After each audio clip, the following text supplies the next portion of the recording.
Hello दोस्तों, आज की कहानी है मकसद। सुनो, जयपुर से आते समय पनीर के घेवर लेते हुए आना। अदिति ने अपने पति विवेक से फोन पर कहा, कल हरि भाई साहब आने वाले हैं ना, उन्हें पनीर के घेवर बहुत पसंद हैं। अदिति ने विवेक को यह भी बता दिया कि कल हरि भाई साहब भी आने वाले हैं। अच्छा मैडम जी, इतना ख्याल रखती हैं भाई साहब का, हमारा तो ख्याल आज तक भी नहीं किया आपने। विवेक उसे छेड़ते हुए बोला, वो भाई साहब कितने आशीर्वाद देते हैं हमें, आखिर उन आशीर्वादों के लिए ख्याल से तो रखना ही पड़ेगा ना, और हमें देता ही क्या है, आज तक तो कुछ दिया नहीं, फिर आपका ख्याल क्यों करें। अदिति ने उलाहना देते हुए कहा, अरे मैडम, सब कुछ तो दे दिया आपको, हमारे पास तो बस एक दिल ही था, उसे हमने आपके कदमों तले बिछा दिया। अब उससे बड़ी चीज़ तो कोई और है नहीं हमारे पास जो हम आपको दे सके। आप ही बता दो कि हम आपको और क्या दें। विवेक के शब्दों में दुनिया भर का प्यार घुला हुआ था। बस आप तो जल्दी से आ जाओ, यही हमारे लिए सबसे बड़ा तोहफा है। आपके बिना एक एक पल कैसे कटता है यह हम ही जानते हैं। और हाँ, रात का समय है, ड्राइवर से कहने की गाड़ी लिमिट में ही चलाए, दौड़ाए नहीं। यदि उसे नींद आ रही हो तो फिर कल सुबह आ जाना, रात में रिस्क लेने की ज़रूरत नहीं है। अदिति ने प्यार के साथ साथ अपनी चिंता भी अपने पतिदेव विवेक को बता दी। अदिति और विवेक की शादी को 4 वर्ष हो गए थे, मगर ऐसा लगता था कि जैसे उनकी शादी कल ही हुई है। कितनी ताजगी भरी थी उनके रिश्तों में, दोनों जैसे एक दूसरे के लिए ही बने थे।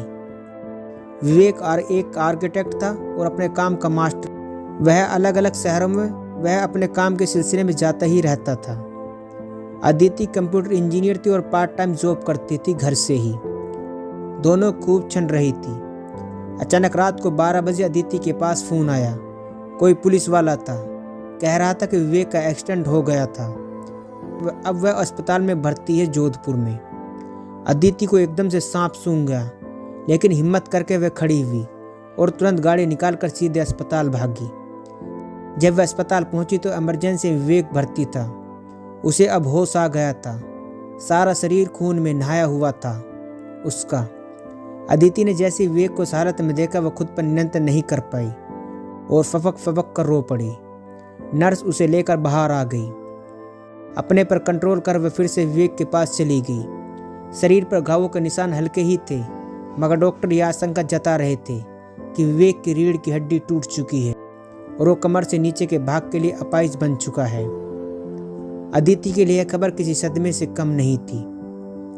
विवेक जैसा स्मार्ट, हंसमुख, एक्टिव और जिंदा दिल व्यक्ति अपंग होकर एक जगह कैसे बैठ सकता है। वह दुखों के सागर में डूब गई, मगर ऐसे हताश और निराश होने से तो काम नहीं चलेगा, इसलिए उसने अपने आंसू पोंछ लिए। अब अदिति ने अपने समस्त नाते रिश्तेदारों को भी बुला लिया था। डॉक्टर की सलाह पर अदिति विवेक को मुंबई में सबसे बड़े अस्पताल में लेकर गई। वहां पर उसने विवेक का इलाज 2 महीने रुक कर करवाया, पैसा पानी की तरह बहाया, मगर विवेक के शरीर में कमर से नीचे के हिस्से में सेंसेशन नहीं आया। अब विवेक जिंदगी भर के लिए अपाहिज हो गया था। अब अदिति के घर का सारा भार आ गया था। अब तो उसे फुल टाइम जॉब करना आवश्यक हो गया। विवेक को संभालना, घर को संभालना और जॉब करना बड़ा मुश्किल काम था। इन सब के साथ साथ सामंजस्य स्थापित करना। लेकिन अदिति एक ऐसी साहसी, परिश्रमी, समाज व्यवहार कुशल महिला थी जो सब कुछ अच्छी तरह से हैंडल कर सकती थी। आज के ज़माने में सीता जैसी पतिव्रता, सावित्री जैसी दृढ़ निश्चय वाली, द्रौपदी जैसी परिस्थितियों से सामंजस्य बिठाने वाली नारी थी। उसकी मेहनत, व्यवहार, उसके प्यार से विवेक को मानसिक रूप से मरने नहीं दिया, वरना विवेक जैसा व्यक्ति वाला आदमी सदमे से ही पागल हो जाता। उस एक्सीडेंट को 2 साल हो चुके थे। अदिति ने एक नौकर विवेक के लिए अलग से लगा दिया था। विवेक अब व्हील चेयर पर बैठ सकता था। 2 आदमी उसे पलंग से उठाकर व्हील चेयर पर बैठा देते, फिर उसे व्हील चेयर से उठाकर कार में बैठा देते थे। इसी तरह विवेक ने अपना ऑफिस जाना भी शुरू कर दिया था। जिंदगी धीरे धीरे फिर से पटरी पर लौट रही थी। अब घर में 3 नौकर हो गए थे, एक ड्राइवर, दूसरा विवेक का सहायक और तीसरा घर का काम करने वाला। अदिति को ऐसे लगने लगा कि वह जैसे नौकरों का पेट भरने के लिए ही कमा रही है। नौकर भी थोड़े थोड़े उदंड होते जा रहे थे। नौकरों को लगता था कि उनके बिना विवेक और अदिति जी ही नहीं सकते। विवेक का कमर के नीचे का हिस्सा बिल्कुल सुन्न पड़ गया था, इसलिए बच्चे होने की कोई संभावना नहीं थी। इसलिए उन दोनों ने अनाथाश्रय से एक बिटिया गोद ले ली। एक दिन अदिति ने ड्राइवर संजय को कुछ कहा तो उसने अदिति को कुछ उल्टा सीधा बोल दिया। विवेक ने जब संजय को डांटा तो संजय ने विवेक को भी कुछ सुना दिया, या कुछ ज़्यादा ही हो गया था। विवेक को बहुत अखरा था संजय का व्यवहार। इस असभ्य व्यवहार के कारण अदिति और विवेक ने संजय को नौकरी से निकाल दिया। संजय को जैसे विश्वास ही नहीं हुआ कि इसे नौकरी से निकालने की हिम्मत कर सकेंगे ये लोग, इसलिए वो बदतमीजी पर उतर आया था। वह उनका दुश्मन बन गया था और दूसरे लोगों को भड़काकर उसने वहाँ पर ड्राइवर लगने नहीं दिया किसी को। घर पर काम करके रोज़ रात को करीब 10 बजे अदिति अपनी गाड़ी गैरेज में पार्क करती थी।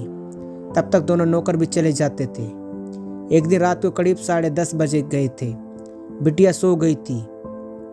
अदिति जैसी गाड़ी पार्क करके बाहर आई, वहां पर घात लगाकर छुपे बैठे संजय ने उस पर चाकू से प्रहार करना शुरू कर दिए।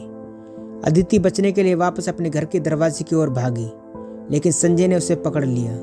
अदिति दरवाजे के बाहर गिर पड़ी। संजय उस पर चाकू से वार करता रहा। अदिति पड़ी पड़ी जोर जोर से चिल्लाने लगी, मगर हाय रे देव, विवेक उस कुदरत को सुनकर खून के आंसू रो पड़ा। उसकी दुनिया उसके सामने उजड़ रही थी, मगर अपंग विवेक कुछ भी नहीं कर सकता था। जोर से दम लगाकर वह पलंग से नीचे कूद पड़ा। अपनी सारी शक्ति लगाकर हाथों के सहारे धीरे धीरे रेंगने लगा। अदिति की चीत्कार उसके कानों को फाड़ रही थी। वह मजबूर था। जब तक बाहर पहुंचता तब तक अदिति मर चुकी थी। ड्राइवर संजय भाग गया था वहां से। विवेक ने जब सामने यह मंजर देखा तो वो भी बेहोश हो गया। इतने में शोर सुनकर 1-2 लोग आ गए और लोगों ने शोर मचाकर पड़ोसियों को बुलाया और फिर दोनों को अस्पताल पहुंचाया। वहां पर अदिति को मृत्यु घोषित कर दिया गया। पुलिस को सूचना दी गई और पुलिस ने अपना काम शुरू कर दिया। विवेक की दुनिया बर्बाद हो गई थी। क्या से क्या हो गया अचानक। अदिति विवेक के लिए लाइफलाइन थी। अदिति के बिना विवेक का कोई अस्तित्व नहीं था।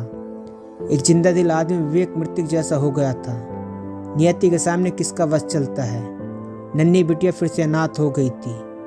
क्योंकि घर के बाहर CCTV कैमरा लगा हुआ था, इसलिए वह सारी घटना उसमें रिकॉर्ड हो गई थी। उससे सब कुछ साफ हो गया था। 4 साल चला था मुकदमा। विवेक टूटा नहीं बल्कि और मजबूत हो गया था। उसका एक ही सपना रह गया था, बस उसकी दुनिया बर्बाद करने वाले राक्षस की बर्बादी। बस न इससे कम और न इससे ज़्यादा।